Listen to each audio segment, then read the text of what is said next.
Welcome to all. स्वागत आप सभी का आरएसआर यूट्यूब चैनल पे। और हम आ चुके हैं अभी लाइव सिलेक्शन बेच की एक जबरदस्त क्लास यहाँ पर आपको देखने को मिलेगी।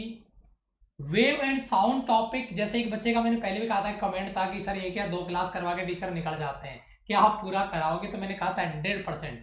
बड़ा टॉपिक है, बड़ा चैप्टर है, टाइम लगेगा, लेकिन एक एक पॉइंट को क्लियर करेंगे, एक एक कॉन्सेप्ट को क्लियर करेंगे। तो हाउस द जोश, रिप्लाई और लाइक बटन। क्लास में आ चुके एक बार तो जय हिंद लगा दीजिए, कमेंट सेशन में प्रेजेंट लगा दीजिए लाइक बटन पे। और अगर हो सके तो अपने दोस्तों को भी फटाफट क्लास में बुला लो। एक एक बार अपने व्हाट्सएप ग्रुप पे, टेलीग्राम पे बच्चों को शेयर कर दो, फटाफट से आग लगा दो, क्योंकि आज की क्लास बहुत धमाकेदार होने वाली है, जबरदस्त होने वाली है। ठीक है, सिलेक्शन बेच आपका लेक्चर नंबर 55। और आज हम बात करने वाले हैं, जैसा कि आप यहाँ पे देख पा रहे होंगे, वेव एंड साउंड जो क्लास नंबर है 6, वेव एंड साउंड का क्लास नंबर 6 आपका आज हम डिस्कस करेंगे। आप कहोगे सर इतना बड़ा टॉपिक है। भाई टॉपिक बड़ा है। अगर आप ये कहो कि सर कचरा करवा के 2 क्लास में करवा दो, मैं तैयार हूं करने के लिए, लेकिन ना आपकी आत्मा गवाही देगी ना मेरी। ठीक है, तो पूरा आराम से पॉइंट टू पॉइंट क्लियर करेंगे, विजुअल इफेक्ट के साथ क्लियर करेंगे।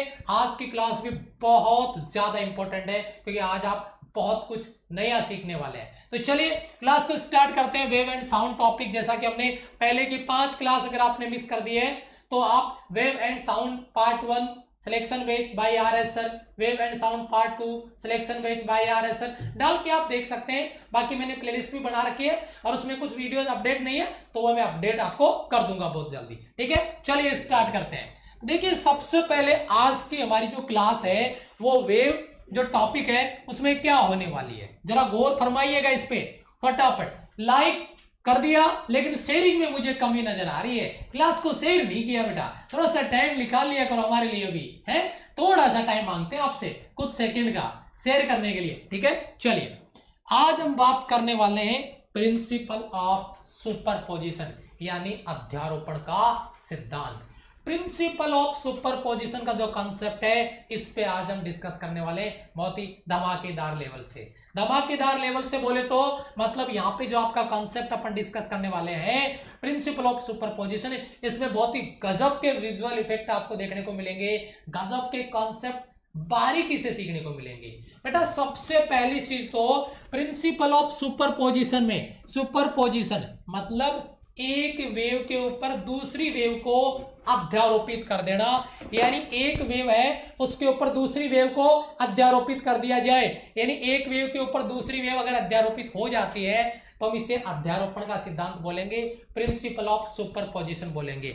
डायग्राम थोड़ा समझने की कोशिश करना, गजब लेवल पे अगर मैं यहाँ पे बात करता हूं। देखिए बेटा, एक वेव है जिसमें ये आपका एक, जिसे कह सकते हैं कि एक डिस्टर्बेंस है, एक पल्स है, निष्पंद जैसे कह सकते हैं, नोड एंटी नोड बात आगे करेंगे उसकी। एक पल्स है, इस प्रकार से एक डिस्टर्बेंस है, इसका डायरेक्शन इधर है, ये इधर जा रहा है। दूसरा उधर से कोई डिस्टर्बेंस है जो इधर आ रहा है। सबसे पहला सवाल, ये जो डिस्टर्बेंस है इसकी एम्पलीट्यूड ज्यादा है, इसका एम्पलीट्यूड कम है। बिफोर सुपरपोजिशन समझ लो पहले, फिर पूरा मैं थ्योरी भी लिखाऊंगा, पूरा एक्सप्लेनेशन आगे और दूंगा। बिल्कुल ना घबराओ, एक एक आपका पॉइंट क्लियर होगा, एक एक पॉइंट क्लियर करूंगा। ठीक है, इधर से वेव आया, इधर से वेव आया, बिफोर सुपरपोजिशन, अध्यारोपण से पहले की बात है। फिर ये आपका जो डिस्टर्बेंस था आगे गया, ये इधर आया और ये कहीं ना कहीं इधर बीच में मिल गए। ध्यान दीजिएगा, ये जो एरो आपको नजर आता है, ये एरो अगर मैं इसको क्लियर करूं यहाँ पे, ठीक है, अगर ये एरो आपको नजर आता है बेटा, ये वाला एरो, अगर ये एरो आपको नजर आ रहा है और ये एरो आपको नजर आ रहा है, तो ये दोनों वो वेव हैं जो बिफोर सुपरपोजिशन एक दूसरे की ओर गले मिलने के लिए आगे बढ़ रही थी। जब अलग अलग थी तो आप इनका एम्पलीट्यूड देख सकते हैं, लेकिन जैसे ही मिली और फिर देखिए टीम पावर जिसे हम कहते हैं, इसका एम्पलीट्यूड कम था, इसका एम्पलीट्यूड कम था, जैसे ही दोनों मिली दोनों का एम्पलीट्यूड आपको नजर आ रहा है। ये इधर जाने वाली वेव है, इसका एम्पलीट्यूड ज्यादा है, और ये उधर से आने वाली वेव है, इसका एम्पलीट्यूड कम है। जब दोनों मिल गए तो जो रिजल्टेंट वेव बन रही है उसका एम्पलीट्यूड आप देख पा रहे होंगे, आपको समझ में आ रहा होगा। ये रिजल्टेंट वेव का एम्पलीट्यूड जो इन दोनों के एक और दोनों के टोटल के बराबर है। यहाँ पे आपका सुपरपोजिशन यानी अध्यारोपण हो गया है, वेव मिल गया है, एम्पलीट्यूड इंक्रीज कर गया है। ये पहली स्टेप बिफोर सुपरपोजिशन, फिर सुपरपोजिशन हुआ, अध्यारोपण हुआ। अब देखिए सुपरपोजिशन के बाद में क्या हो रहा है। आफ्टर सुपरपोजिशन अध्यारोपण हो गया, अब वापस अपने अपने घर लौट रहे हैं। ये इधर से इधर जाएगी, ये उधर से उधर चली जाएगी, ये उधर चली गई, ये इधर चली गई। ये आफ्टर सुपरपोजिशन है, जो कंडीशन आपको देखने को यहाँ पर मिली है। क्लियर है बेटा? बताना जरा एक बार फटाफट से। हाउस द जॉस, हाउस द जॉस, हाउस द जॉस, फटाफट से। शाबाश शाबाश बेटा। क्लास में थोड़ा सा बेटा मैंने आपको बताया है, अगर आप आरएसआर की आर्मी हैं, आरएसआर टीम की आर्मी है, तो एक चीज दिमाग में रखिए, क्या? अपने आप को टाइम के पंक्चुअल बनाओ बेटा। अगर आपको आपका गोल अचीव करना है, आपको आपका टारगेट चाहिए, तो बेटा अपने आप को एक बार टाइम का पंक्चुअल बना के देखो। टाइम पे आओ क्लास में, कॉन्फिडेंस मिलेगा आपको, सबसे पॉजिटिव थिंकिंग आपको वहां से मिलने वाली है। पॉजिटिव मतलब आपका जो कॉन्फिडेंस है वो मिलने वाला आपको वहां से, ठीक है? यस। चलो, तो ये जो चीज मैंने बताई है, प्रिंसिपल ऑफ सुपरपोजिशन को एक्सप्लेन करने का मैंने प्रयास किया है। अब आपको नोट्स में क्या लिखना है वो मैं एक बार बता देता हूं, फिर वापस बैक आऊंगा, आगे चलूंगा। क्या लिखा मैंने प्रिंसिपल ऑफ सुपरपोजिशन में, अध्यारोपण के सिद्धांत में मैंने क्या लिखा कि जब दो या दो से अधिक वेव, ठीक है, दो या दो से ज्यादा वेव अगर प्रोपोगेशन के दौरान, संचरण के दौरान संचरित होती हुई अगर किसी बिंदु पे उनका सुपरपोजिशन होता है, अध्यारोपण होता है, तो माध्यम के किसी बिंदु पर कण का परिणामी विस्थापन, रिजल्टेंट डिस्प्लेसमेंट, सभी वेव के डिस्प्लेसमेंटों के वेक्टर सम सदिश योग के बराबर होगा। टोटल जो आपका डिस्प्लेसमेंट आएगा, टोटल जो विस्थापन आएगा, वो सभी डिस्प्लेसमेंट के वेक्टर सम के बराबर होगा। डायग्राम बता दिया, कैसे जुड़ेगा उसकी बात मैं अभी आगे करने वाला हूं। उसकी टेंशन मेरा कोई सोल्जर नहीं लेगा, उसकी टेंशन मैं लूंगा, आपका क्लियर होगा। ये जो थ्योरी मैंने इधर बताई है, अगर दो या दो से अधिक वेव प्रोपोगेशन के दौरान मिलती है, तो जो रिजल्टेंट डिस्प्लेसमेंट है, जो परिणामी विस्थापन है, वो उन सभी वेव के जो डिस्प्लेसमेंट है उनका वेक्टर सम के बराबर होगा। कैसे होगा इसकी बात मैं अभी करने वाला हूं, जरा आगे चलते हैं। चलो जी, देखिए यहां पे गौर फरमाइएगा। अभी जो मैंने आपको डायग्राम दिया, उस डायग्राम को मैंने इधर उतार दिया है, वो कलर में था, ये ब्लैक एंड व्हाइट में आपको नजर आएगा। जरा ध्यान दीजिएगा। मान लीजिए कोई वेव है जिसके लिए y1 वेक्टर, y2 वेक्टर और y3 वेक्टर किसी समय पर पहली, दूसरी और तीसरी या डॉट डॉट डॉट एनवी तरंगों के कारण कण के डिस्प्लेसमेंट है, विस्थापन है, तो रिजल्टेंट डिस्प्लेसमेंट क्या होगा? मैंने एन वेव को मिलाया, मेरे पास एन वेव है जिनको मैंने मिलाया, और पहली वेव का डिस्प्लेसमेंट y1। मैं डिस्प्लेसमेंट का मतलब पता है क्या बोलने वाला हूं? मैं उसका फॉर्मूला बोलने वाला हूं। y1 बराबर A sine omega t plus theta, omega t minus theta, जो भी होगा। एक एक पॉइंट पे बात करूंगा, बस एक चीज बता दीजिए आप कमेंट करके। जो चीज मैं पॉइंट टू पॉइंट बता रहा हूं वो आप तक पहुंच पा रही है, समझ में आ रहा है? कमेंट में यस सर लिख दीजिए और लाइक बटन पे प्रेजेंट अपने लगा दें। बाकी मैं देखूंगा, आप फोकस रखिए। एक वेव का डिस्प्लेसमेंट y1, दूसरे का y2, तीसरे का y3, dot dot dot n wave के लिए डिस्प्लेसमेंट yn तक आता है। तो उनके सुपरपोजिशन से, उनके अध्यारोपण से जो रिजल्टेंट वेव बनेगा उसका डिस्प्लेसमेंट क्या होगा? यस सर, कमेंट आ रहा है, स्पैम हो रहा है आपका कमेंट, बहुत बढ़िया। जो रिजल्टेंट वेव बनेगा उसका डिस्प्लेसमेंट उन सभी वेव के डिस्प्लेसमेंट के वेक्टर सम योग के बराबर होगा। जरा गौर फरमाइएगा। y वेक्टर बराबर y1 vector plus y2 vector plus का y3 vector, dot dot dot dot n तक चला जाएगा, yn तक चला जाएगा। ये लाइन मैंने आपको समझाने की कोशिश की है। मान लो इसका डिस्प्लेसमेंट y1 है, इसका डिस्प्लेसमेंट y2 है, तो ये रिजल्टेंट वेव बन गया इधर। इसका डिस्प्लेसमेंट क्या होगा? y बराबर y1 plus y2। How's the जॉस, हाउस द जॉस बताइए स्लाइड के लिए। हाउस द जॉस, शाबाश मेरे सोल्जर, 500 स्टूडेंट लाइव चाहिए मुझे हर हाल में। कंजूसी हो रही है कॉन्सेप्ट पे, कंजूसी हो रही है बेटा। यस बहुत अच्छे बेटा, शाबाश।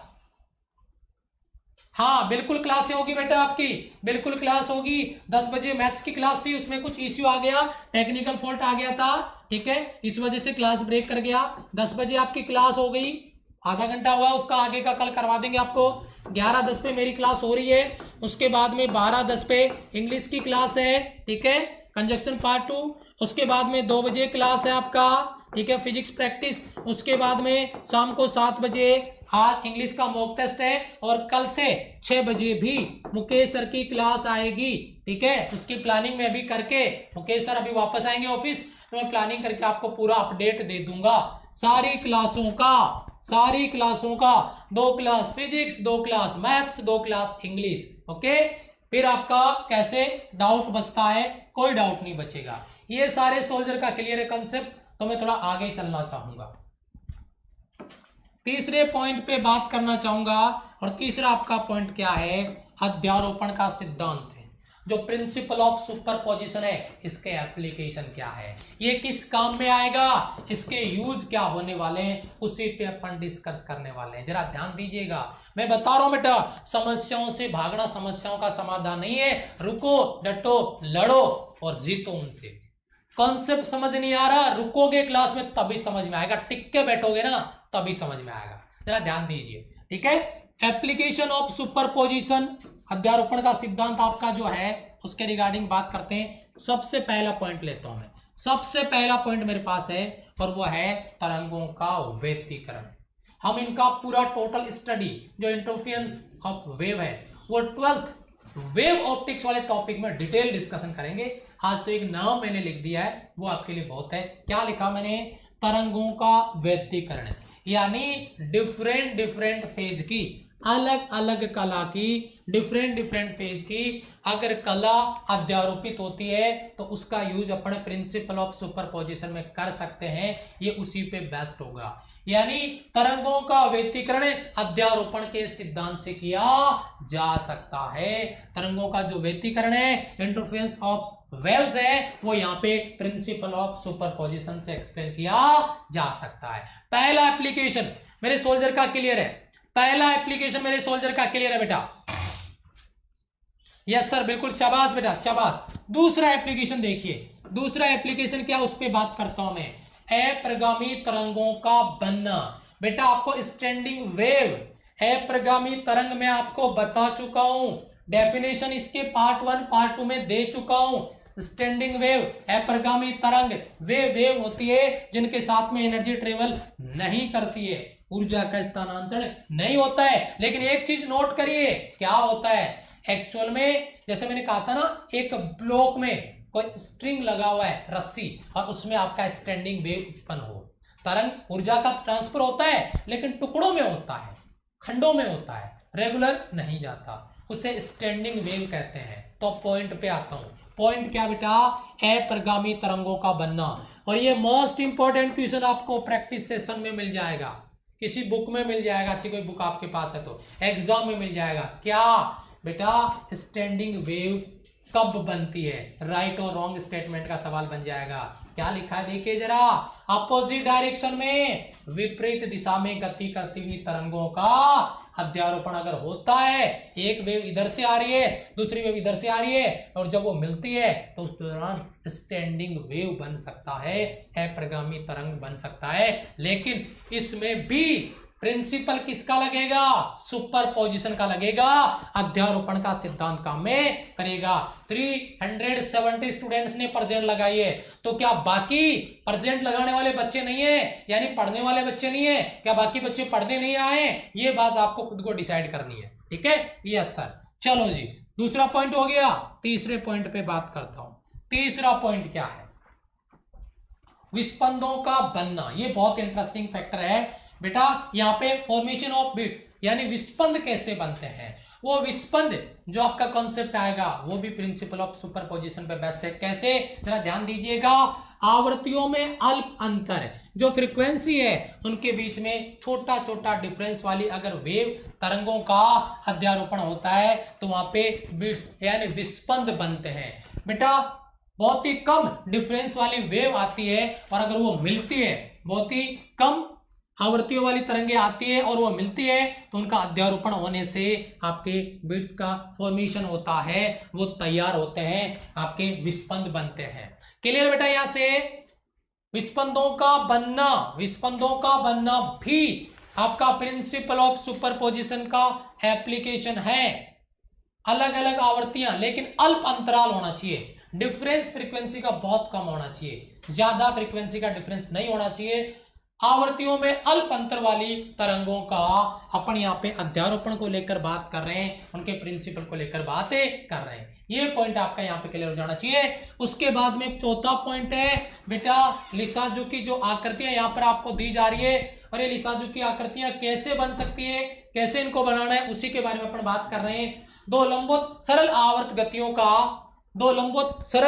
गतियों का बनना, लिसाजू की आकृतियां कैसे बनती है, उसी पॉइंट पे अपन यहाँ पे डिस्कस करने वाले हैं। जरा ध्यान दीजिए मेरे पॉइंट पे, नोट करिए इस बात को। दो लंबवत सरल आवर्त गतियों का अध्यारोपण समझ में आ रहा होगा।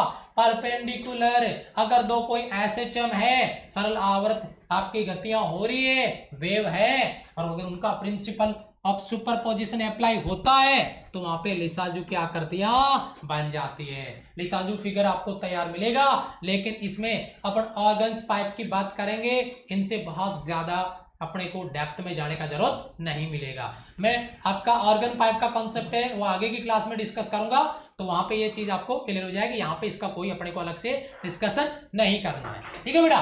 तो दो लंबवत, दो परपेंडिकुलर एसएचएम अगर है, तो उससे इनका फॉर्मेशन होता है। इसमें भी प्रिंसिपल ऑफ सुपरपोजिशन का बहुत बड़ा हाथ है। अब आगे आ जाओ एक इंटरेस्टिंग फैक्टर पे, जिसकी बात मैं करने जा रहा हूं, और वो इंटरेस्टिंग फैक्टर क्या है? ध्वनि तरंगों का अध्यारोपण। जरा गौर फरमाइएगा, व्यतिकरण, ध्वनि तरंगों का व्यतिकरण, यानी इंटरफेरेंस ऑफ साउंड वेव के बारे में बात करेंगे। बहुत ही गजब, शाबाश, हाउस द जोश बेटा, हाउस द जोश, फटाफट से, यस, वेरी गुड,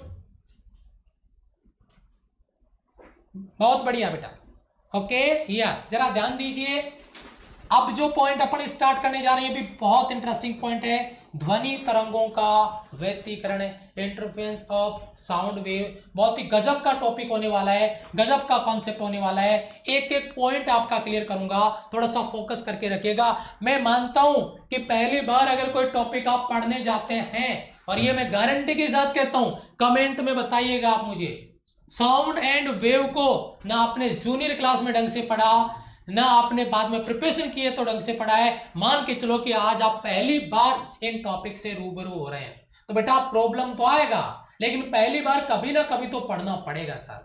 और वो पहली बार शायद आज ही हो जाए, तो जब इसका रिवीजन हो तो आप बहुत अच्छे से तैयार कर लो। कभी रिवीजन मैराथन क्लास लगा देंगे 2-2.5 घंटे की, तो 2-2.5-3 घंटे में रिवीजन के रूप में इसको फास्ट रिवाइज करवा देंगे। वो आप पे डिपेंड करता है, आपका प्यार और सपोर्ट क्या कहता है, ठीक है, यस, बहुत बढ़िया सर। जय हिंद बेटा, नमस्ते, हाय सर, बहुत अच्छे बेटा। जिनको नींद आ रही है बेटा सो जाए भाई, एक बच्चा बोल रहा है नींद आ रही है सर, बेटा सो जा फटाफट से, जिंदगी भर सोता ही रहेगा, है ना, और घोड़े बेच के सोना, है ना, कोई जगाने वाला भी नहीं है, बढ़िया से आराम से। ध्वनि तरंगों का व्यतिकरण, इंटरफेरेंस ऑफ साउंड वेव, जैसा इस पॉइंट पे ध्यान दीजिएगा, क्योंकि मैंने एक पॉइंट आपको लास्ट वाली क्लास में बोला था, मैंने आपको टेलीग्राम पे भी शेयर किया था, ठीक है, क्या बोला था भाई? जिसने जंग जीती है रातों से, वही सूर्य बन के निकलता है। जो रात में भी पढ़ाई कर रहा है, फोकस कर अपने गोल पे, दिन रात मेहनत हो रही है, एक उस बच्चे को गोल मिलेगा, जिसको दिन में भी नींद आ रही है। बहुत बढ़िया बेटा, बहुत आगे जाओगे, ठीक है, यस। तो जरा ध्यान दीजिए मेरे पॉइंट पे, क्या पॉइंट है, नोट करना एक बार इसको। ध्वनि तरंगों का अध्यारोपण by interference of sound wave. Note करना एक चीज बहुत इंटरेस्टिंग, जब सेम फ्रीक्वेंसी, सवाल तैयार करके बताऊंगा, एक एक सवाल बताऊंगा तैयार करके, क्या क्या सवाल बनने वाले हैं, जरा ध्यान दीजिएगा मेरी बात पे, यस, हाँ, समान आवर्ती, सेम फ्रीक्वेंसी, सेम वेवलेंथ और सेम आपका एम्पलीट्यूड। नोट करना मेरी बात को, सवाल तैयार कर रहा हूं मैं, प्रैक्टिस के लिए सवाल तैयार कर रहा हूं मैं आपके लिए, ठीक है, क्या सेम फ्रीक्वेंसी, सेम वेवलेंथ और सेम एम्पलीट्यूड की दो तरंगें एक ही दिशा में, same frequency, same wavelength, same amplitude. एक बार खुद अपने आप से भी आप दोहरा के देखो, खुद से बोल के देखो, सेम आपका frequency, same wavelength, same amplitude वाली दो तरंगें एक ही डायरेक्शन में चलती हुई अगर उनका सुपरपोजिशन होता है, अगर वो अध्यारोपित होती है, तो इनके सुपरपोजिशन से हमें व्यतिकरण प्राप्त होगा, यानी इंटरफेरेंस का जो फिनोमेनन है, जो घटना है, वो देखने को मिलेगी। यहां पे हम साउंड के लिए पढ़ रहे हैं और 12th का जो टॉपिक आपका वेव ऑप्टिक्स, वहां पे लाइट के लिए पढ़ेंगे, प्रकाश के लिए पढ़ेंगे। समझना मेरी बात। ये सवाल अगर क्लियर हो गया तो एक बार कमेंट में यस सर लिख के बताना। हाउ द जोश रिप्लाई में क्या सेम फ्रीक्वेंसी, सेम वेवलेंथ और सेम एम्पलीट्यूड की वेव अगर सेम डायरेक्शन में चलती हुई अगर अध्यारोपित होती है, प्रिंसिपल ऑफ सुपरपोजिशन उनका होता है, तो वहां पे इंटरफेरेंस का फिनोमेनन यानी आपका व्यतिकरण की घटना आपको देखने को मिलेगी। ठीक है, यस क्लियर बेटा। ये पता नहीं ये टेक्निकल प्रॉब्लम है आज, मुझे लग रहा है ये कुछ दिक्कत आ रही है। क्या प्रॉब्लम है? हाँ, कुछ अटक रहा है वीडियो बीच बीच में।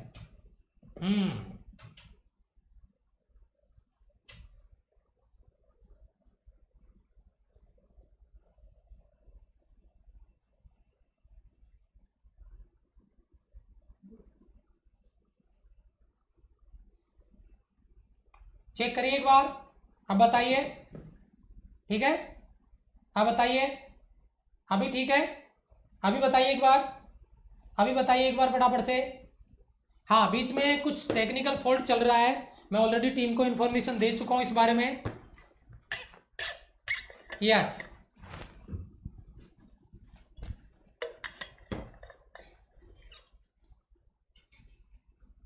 अभी ओके है, आई थिंक अभी ओके। पता नहीं क्या प्रॉब्लम चल रहा है, सैटरडे को भी ये प्रॉब्लम था। अभी ओके है बेटा, अभी ओके है। यस सर, चलो इस सवाल के लिए बताइए। चलो कोई बात नहीं, वापस पॉइंट पे आते हैं सर। कई बार टेक्निकल इश्यू हो जाता है तो बेटा ना आप उसमें कुछ कर सकते, ना मैं कुछ कर सकता। हम अपना पूरा जोश आपको पढ़ाने में लगा के रखें, लेकिन अगर टेक्निकल कोई इश्यू आ जाता है तो हम उसमें कुछ नहीं कर पाते हैं। ठीक है, चलो सवाल पे आते हैं बेटा। सवाल क्लियर है? इंटरफेरेंस का जो फिनोमेनन है उसके लिए सेम फ्रीक्वेंसी, सेम वेवलेंथ और सेम एम्पलीट्यूड की वेव एक ही डायरेक्शन में जाके अगर मिलती है तो वहां पे आपका व्यतिकरण आपको देखने को मिलेगा, इंटरफेरेंस का फिनोमेनन आपको देखने को मिलेगा। ये सवाल मेरे प्रत्येक सोल्जर का तैयार हो जाना चाहिए, प्रत्येक सोल्जर का ये सवाल तैयार हो जाना चाहिए। ठीक है, यस सर, शाबाश। चलो ये पहला पॉइंट आपका। दूसरा पॉइंट नोट करिए, दूसरा पॉइंट क्या है। एक एक पॉइंट में जो सवाल बन रहे थ्योरी के, ये थ्योरी के सवाल हैं, इसलिए किसी बच्चे को लग रहा होगा कि बोला ये तो मुझे याद ही नहीं होगा, ये तो बहुत हार्ड है। ऐसा कुछ नहीं है, आप समझने का प्रयास तो करिए, कोशिश तो करिए। क्या अध्यारोपण के कारण प्रेक्षण बिंदु पर, अध्यारोपण के कारण प्रेक्षण बिंदु पे जो आपका ऑब्जर्वेशन पॉइंट है, वहां पर ध्वनि की, साउंड की इंटेंसिटी, रिजल्टेंट इंटेंसिटी, परिणामी तीव्रता व्यतिकारी तरंगों की तीव्रताओं के योग से अलग होती है। यह बात नोट करना। जो आपका ऑब्जर्वेशन पॉइंट है, ध्यान दीजिएगा, जो ऑब्जर्वेशन पॉइंट है उस पे जो साउंड, जो वेव है, उसका जो रिजल्टेंट इंटेंसिटी है, वो जो आपकी व्यतिकारी तरंगे हैं उनकी जो इंटेंसिटी है उनके टोटल से, उनके योग से अलग होता है। अभी मैं बात करूंगा आगे, घबराओ नहीं, पूरा इस पॉइंट पे डिस्कशन करूंगा। यहां पे लिखा है, आगे मैं इसको डिस्कस करूंगा आपके साथ। ठीक है, थोड़ा सा पेशेंस रखना, इस पॉइंट को पूरा डिस्कस करूंगा मैं आगे फॉर्मूले के साथ में, जरा ध्यान दीजिएगा। तीसरा पॉइंट क्या है? व्यतिकरण दो प्रकार का होता है बेटा। जो आपका इंटरफेरेंस है उसका फिनोमेनन दो होगा, एक होगा आपका संपोषी और एक विनाशी। एक कंस्ट्रक्टिव होगा और एक डिस्ट्रक्टिव होगा, विनाशी। जो सपोर्ट करे, जो पोषण करे उसका, वो आपका संपोषी कंस्ट्रक्टिव। जो सपोर्ट करे, जो साथ दे, उसका कंस्ट्रक्टिव होगा।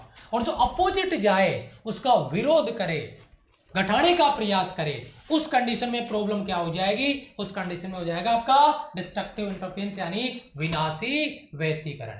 ये दोनों चीज मेरे बच्चे के दिमाग में आ जानी चाहिए अच्छे से। पहले संपोषी और विनाशी, और फिर बता रहा हूं इन सभी को मैं डिटेल डिस्कस करूंगा वेव ऑप्टिक्स में। यहां पे इनके लिए अपने को कोई जगह नहीं है। अपन वेव ऑप्टिक्स में इनको डिटेल से डिस्कस करेंगे, वेव ऑप्टिक्स में इनको डिटेल से डिस्कस करेंगे। हाउस द जोश, यार मुझे जोश की कमी नजर आ रही है बच्चे में। हाउस द जोश, फटाफट से, शाबाश शाबाश शाबाश शाबाश, फटाफट से, यस बहुत अच्छे, शाबाश। देखो यहां पे व्यतिकरण दो प्रकार का होगा, संपोषी और विनाशी, जिसमें एक वेव दूसरी वेव को सपोर्ट करती है और रिजल्टेंट बढ़ जाता है, कंस्ट्रक्टिव इंटरफेरेंस। डिस्ट्रक्टिव में क्या है, एक वेव उसके अपोजिट दूसरी वेव, ये इसको भी कम करेगा इसको कम करेगा, विरोध, अपोज कर रहा है, एम्पलीट्यूड घट जाएगा, इंटेंसिटी घट जाएगा, डिस्ट्रक्टिव इंटरफेरेंस, विनाशी व्यतिकरण, जो आपको यहां पर देखने को मिल रहा है। ठीक है बेटा, yes. Point number 3। Point number 4 क्या है, व्यतिकरण में ऊर्जा को, ध्यान दीजिएगा बेटा, बहुत इंटरेस्टिंग पॉइंट है। इंटरफेरेंस का जो फिनोमेनन है, जो व्यतिकरण की घटना है, हाई सर शाबाश, जो व्यतिकरण की घटना है बेटा, जो व्यतिकरण की घटना है, इंटरफेरेंस का जो फिनोमेनन है, उसमें याद रखना इस बात को, राइट और रॉन्ग स्टेटमेंट में ये सवाल मैंने करवाया आपको, शायद प्लस वाले बच्चों को करवाया, ध्यान दीजिएगा। क्या, ऊर्जा को न उत्पन्न किया जा सकता है, एनर्जी को ना क्रिएट किया जा सकता है, ना ही डिस्ट्रॉय किया जा सकता है, लेकिन एक बहुत अहम पॉइंट, लेकिन नोट करना बेटा, नोट करना इस बात को, लेकिन रीडिस्ट्रीब्यूशन किया जा सकता है।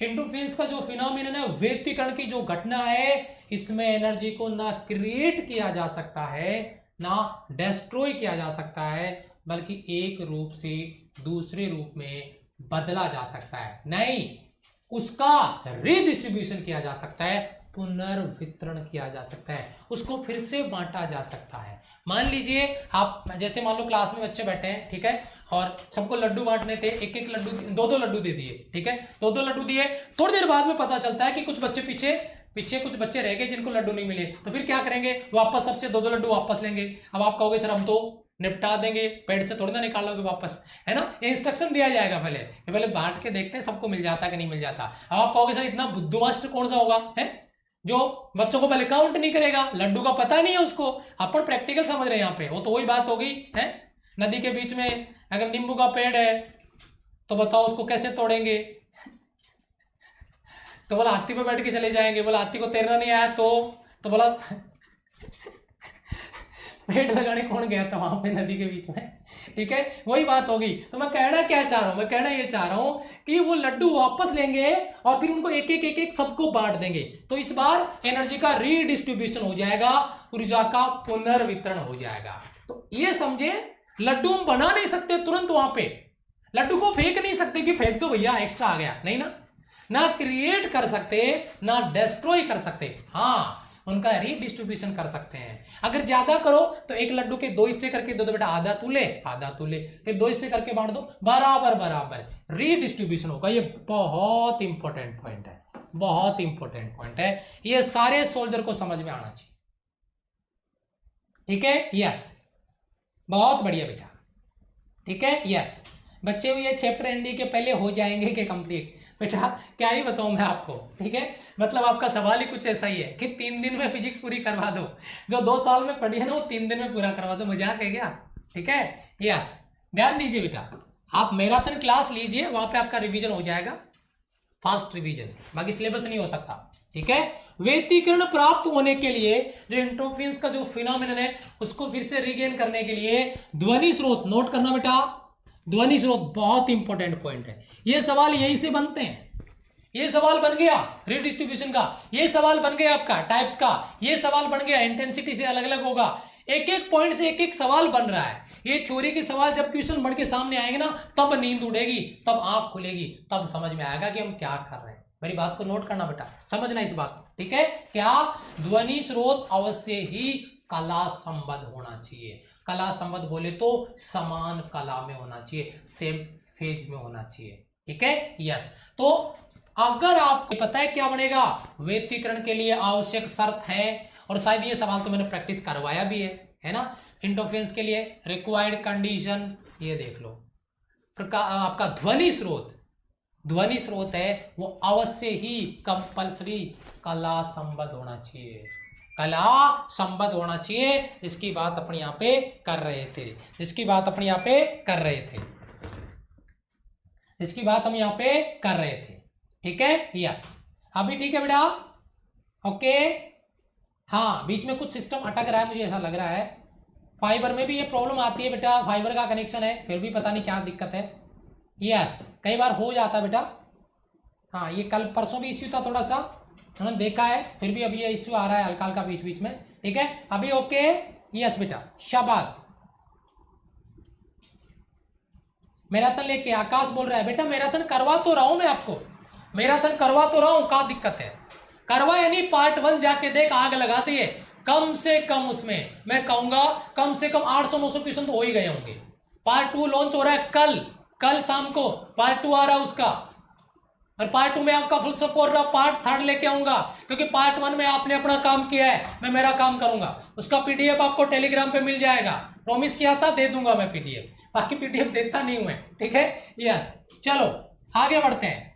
6वां नंबर का पॉइंट क्या है? किसी बिंदु पर दो तरंगे, ध्यान दीजिएगा, किसी पॉइंट पे दो वेव 5 फेज डिफरेंस पर मिलती है, तो इन तरंगों को एक समीकरण के रूप में लिखेंगे। यानी दो वेव है जिनका फेज डिफरेंस आपका क्या है बेटा? 5 है, जिनका कलांतर 5 है। तो अगर उसको इक्वेशन के रूप में लिखना चाहें तो उनको इक्वेशन के रूप में इस तरीके से लिखेंगे। एक बार मैं इसको ब्लैक बोर्ड ले लेता हूं, फिर बता देता हूं आपको, फिर मैं स्क्रीन पे लेके चलता हूं। बेटा मान लीजिए एक वेव है y1। अब आपने जो वेव लिया है जिसका डिस्प्लेसमेंट y1 है, जैसे मैं आपको बताऊं, डिस्प्लेसमेंट जिसका आपने y1 लिया वो वेव रहेगा एक, और दूसरा वेव रहेगा y2।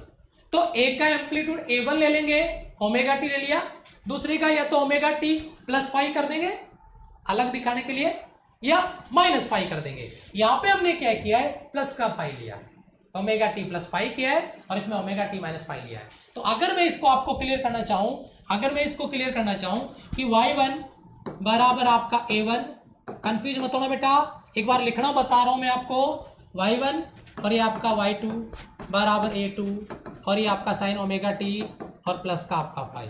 देख के बेटा फेज डिफरेंस नजर आता है आपको, ये ओमेगा टी है, ये ओमेगा टी प्लस 5 है। आपको प्रिंसिपल ऑफ सुपरपोजिशन लगाना है, आपको इसका अध्यारोपण करना है, और जब आप इसका अध्यारोपण करोगे तो क्या कर दोगे? इसका टोटल कर दोगे, y बराबर y1 प्लस y2। ठीक है, अगर मैं इसको y लिखूं तो मैं लिखूंगा बेटा a1, देखना एक बार ट्राई करना, ओमेगा टी, और ये आपका हो जाएगा a2 sign omega t plus का 5। अब यहां से मैं एक बात बोलना चाहूंगा, अगर आपने वेव ऑप्टिक्स 12th में पढ़ा है तो इसका डेरिवेशन आपके एग्जाम में 4 नंबर का आया होगा। 11th में तो चलो आपने बोर्ड नहीं दिया, कोई बात नहीं है, लेकिन 11th में भी इसका डेरिवेशन है। 11th में भी इसका क्या बेटा? डेरिवेशन है। एक रिजल्टेंट निकलवाता है ए एम्पलीट्यूड, और एक आपको एंगल निकलवाता है tan थीटा के रूप में। ठीक है, जो पद निकलवाता है थीटा या फाई जो भी आप बोलो, यानी बहुत ही बड़ा डेरिवेशन है, और हमने डेरिवेशन नहीं करना है। अगर मैं इसको डायग्राम से एक्सप्लेन करने की कोशिश करूं, इसको डिफाइन करने की कोशिश करूं, तो वो देखिए, वो पूरा मैं आपको इस स्लाइड से बता देता हूं। यहाँ पे डायग्राम ऑलरेडी मैंने बना रखा है। एक वेव है जिसका एम्पलीट्यूड आपको ए नजर आएगा, मैं कलर चेंज कर लेता हूं। एक वेव है जिसका एम्पलीट्यूड आपको a2 नजर आएगा, एक वेव है जिसका एम्पलीट्यूड a1 नजर आएगा, और एक अहम सवाल, ये जो a2 है, a2 जो वेव है y2, वो कितना कला कोण से आगे है? आगे। फेज डिफरेंस कितना? 5। इसमें ओमेगा टी, इसमें ओमेगा टी प्लस 5। तो अगर ये ओमेगा टी है तो ये उसे आगे, ये आपका 5 दिखा दिया, यहां से यहां तक। और ये बीच में आपका रिजल्टेंट है, ये बीच में आपका रिजल्टेंट है, जिसका नाम मैंने ए रिजल्टेंट एम्पलीट्यूड अभी बताऊंगा, रुको। और ये रिजल्टेंट एम्पलीट्यूड है वो a2 के साथ थीटा एंगल बनाता है। क्या एंगल बनाता है बेटा? थीटा। ये मैंने इक्वेशन बताया, सबको पता है, ये इक्वेशन बता दिया मैंने, ये इक्वेशन बता दिया, याद हो गया, कोई दिक्कत नहीं है। दोनों का टोटल कर दिया, ये दोनों का टोटल का इक्वेशन अपने यहाँ पे लिख दिया, ये टोटल कर दिया, ओके।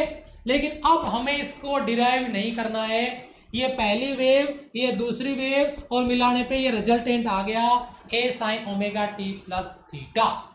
थीटा रिजल्टेंट के द्वारा बनाया गया एंगल है। अभी आपको क्या याद रखना, मैं उसकी बात करूंगा।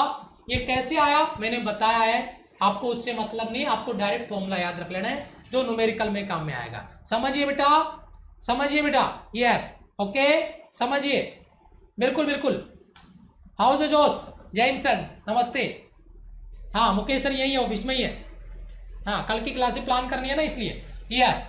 चलो देखिए, तो आपको जो याद करना है वो क्या कॉन्सेप्ट है, वो क्या कॉन्सेप्ट है। पहला कॉन्सेप्ट आपका, ये जो रिजल्टेंट वेव आई, ये जो रिजल्टेंट आपके पास वेव आई, परिणामी तरंग, इसका एम्पलीट्यूड ए, फेज डिफरेंस थीटा। ये बेटा बीच का डेरिवेशन पार्ट मैंने उड़ा दिया है। अगर किसी बच्चे को लगे कि मुझे डेरिवेशन करना है, बेटा एनसीईआरटी बुक उठाना और उसमें वो डेरिवेशन देख लेना, आधा घंटा अपना लगा लेना, उसको सॉल्व कर लेना, उसको रट लेना, और कहीं काम में आए तो कहीं उसको काम में ले लेना, नहीं आए तो मान लेना कि अपन ने आधा घंटा एंजॉय किया है अपनी लाइफ का, ठीक है, ये मान लेना, ठीक है। अब देखो सबसे पहला सवाल, उन दोनों तरंगों का रिजल्टेंट एम्पलीट्यूड कैसा निकाला जाए, उसका फॉर्मूला आपको याद करना है। सबसे पहली बात, इस स्लाइड की सबसे पहली बात, ए बराबर under root A1 square plus A2 square 2A1 A2 cos phi लिखूं या थीटा, डिसाइड आप करेंगे। आप मुझे खुद बताएंगे A1 और A2 के बीच में एंगल फाई है या एंगल थीटा है, आप मुझे खुद बताएंगे, क्योंकि मुझे यहाँ पे जो एंगल लेना है वो A1 A2 के बीच में लेना है। अब आप डिसाइड करेंगे कि वो फाई है या थीटा है, वो फाई है या थीटा है। आपको फाई नजर आ रहा होगा, मैंने यहां पर फाई लिखा है, ठीक है। अब आता है बेटा दूसरा फॉर्मूला इस स्लाइड का, जो आता है रिजल्टेंट वेव का एंगल थीटा, रिजल्टेंट वेव का एंगल थीटा। तो यहां पर आपको दिया गया है टेन थीटा बराबर A2 साइन फाई बटा A1 plus A2 cos phi. ये बेटा डायरेक्ट डेरिवेशन लिखी है हमने। ये रिजल्टेंट वेव का एंगल है, ये वाला एंगल है आपका, ठीक है, थीटा। A2 साइन फाई बटा A1 plus A2 cos phi. Sir ये तो हमने वेक्टर में भी पढ़ा है, रिजल्टेंट तरंग का है A2 साइन फाई या A2 साइन थीटा बटा A plus B cos theta, याद आया कुछ, A साइन थीटा बटा A plus B cos theta, ऐसा कुछ करके B साइन थीटा बटा A plus B cos theta, है कि नहीं वो फॉर्मूला वेक्टर वाला, बस वही फॉर्मूला है। ये रिजल्टेंट वेक्टर में पढ़ा है ना, पढ़ा है सर, कॉपी पेस्ट है। तो मैं पहले ही बता देते कि ये तो पूरा का पूरा वेक्टर की तरह काम कर रहा है, फिर पहले बता देता तो इतनी चीजों पे आप ध्यान नहीं देते, है ना, इसलिए मैंने सारी चीज बताई है। और अब बता रहा हूं पूरा का पूरा कॉपी पेस्ट है, दोनों फॉर्मूले पूरे के पूरे कॉपी पेस्ट है। बहुत अच्छे, वेरी गुड, बहुत ही बढ़िया, शाबाश, जल्दी बताइए बेटा। यस, क्लियर बेटा। वेक्टर आशुतोष बोल रहा है वेक्टर में भी था, अच्छा बिल्कुल बेटा, याद आ गया मतलब तेरे को ना। चलो अब एक अहम बिंदु पे बात कर लेते हैं। एक अहम बिंदु आपका क्या है वो देखिए, इंटेंसिटी और एम्पलीट्यूड। न जाने कितने न्यूमेरिकल आपने यहां से सॉल्व किए हैं, जरा देखिएगा। इंटेंसिटी और एम्पलीट्यूड आपका I1 बटा I2, भाई इंटेंसिटी एम्पलीट्यूड की स्क्वायर है और बराबर है I1 बटा I2 A1 बटा I2 का होल स्क्वायर। बहुत सारे न्यूमेरिकल फोड़े होंगे आपने, बहुत सारे न्यूमेरिकल बनते हैं गुरुजी, यहाँ से बहुत सारे न्यूमेरिकल बनते हैं। एक चीज और, रिजल्टेंट जो वेव है उसका इंटेंसिटी, ये फॉर्मूला भी बहुत अहम है, इसका न्यूमेरिकल बहुत कम काम में आता है। इसका जो न्यूमेरिकल आता है वो मैं बात करूंगा अगले वाली स्लाइड में, लेकिन ये फॉर्मूला भी आपको याद मांगता है यार, याद होना चाहिए।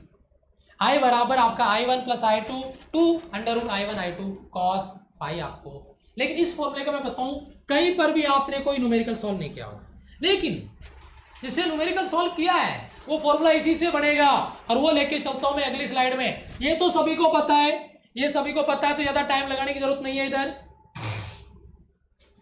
बेटा अभी इंग्लिश की क्लास है आपकी, बता दिया मैंने, 10 बजे मैथ्स, 11:10 पे फिजिक्स, 12:10 पे इंग्लिश, फिर 2 बजे फिजिक्स, फिर 6 बजे आपका मैथ्स हो जाएगा, 7 बजे फिर आपका इंग्लिश हो जाएगा। ऐसे क्लासें आपकी बैक टू बैक फायर हो जाएगी, 6 क्लासें आपकी, ठीक है। यस, चलो इसको मैं आगे एक्सप्लेन करता हूं। यस, इसका न्यूमेरिकल किया आप, कोई भी बुक उठा लेना, अच्छी से कोई भी बुक उठा लेना, वेव एंड साउंड का टॉपिक निकाल लेना, अगर बुक में कम से कम 40-50 क्वेश्चन है इस टॉपिक के, तो आपको 3 से 4 सवाल 5 सवाल इस फॉर्मूले पे मिल जाएंगे। अगर इंटेंसिटी मैक्सिमा मिनिमा पूछे इंटेंसिटी देकर, ये फॉर्मूला काम मिलेंगे, √I1 + I2 बटा √I1 - I2 का होल स्क्वायर। अगर इंटेंसिटी मैक्सिमा मिनिमा पूछे एम्पलीट्यूड देकर, तो ये फॉर्मूला काम मिलेंगे, A1 + A2 बटा A1 - A2 का होल स्क्वायर। सर इनकी जरूरत पड़ेगी क्या? कोई जरूरत नहीं पड़ेगी इनकी, ये आप साइड में कर सकते हैं। ये तो शॉर्ट में सोल्व करने के लिए मैंने लिख दिया है, कैलकुलेशन आपको करनी है। वैल्यू पुट करने के बाद कैसे करना है आप जाने, कैलकुलेशन आपको करनी है, कैसे करना है आप जाने। तो ना तो इसकी जरूरत पड़ेगी अपने को, ना इसकी जरूरत पड़ेगी। लेकिन ये मैक्सिमा और मिनिमा इंटेंसिटी वाले कितने सवाल आपने सॉल्व किए जरा एक बार बताइए फटाफट से। ठीक है बेटा? यस सर, ओके बेटा, बिल्कुल बिल्कुल, ठीक है, यस, क्लियर है बेटा? ये मैक्सिमा और ये मिनिमा, मैक्सिमा का फॉर्मूला, मिनिमा का फॉर्मूला, इंटेंसिटी साथ में बता रहा हूं, टाइप्स ऑफ न्यूमेरिकल, और एक इंटेंसिटी मैक्सिमा मिनिमा एम्पलीट्यूड के साथ में, जो यहां पर आपको दिया गया है जिस पे हम बात कर रहे हैं। बताओ क्लियर है बेटा? यस। अब आ जाओ बेटा अगले पॉइंट पे, और अगला पॉइंट आपका है स्टैंडिंग वेव। स्टैंडिंग वेव आपके सामने आ गया, बहुत ही जबरदस्त जहर पॉइंट आपकी स्क्रीन पर, जरा गौर फरमाइएगा इस पे। हाउ द जोश स्टैंडिंग वेव के लिए, स्टैंडिंग वेव कैसे बनेगा आप ये क्लियर करेंगे।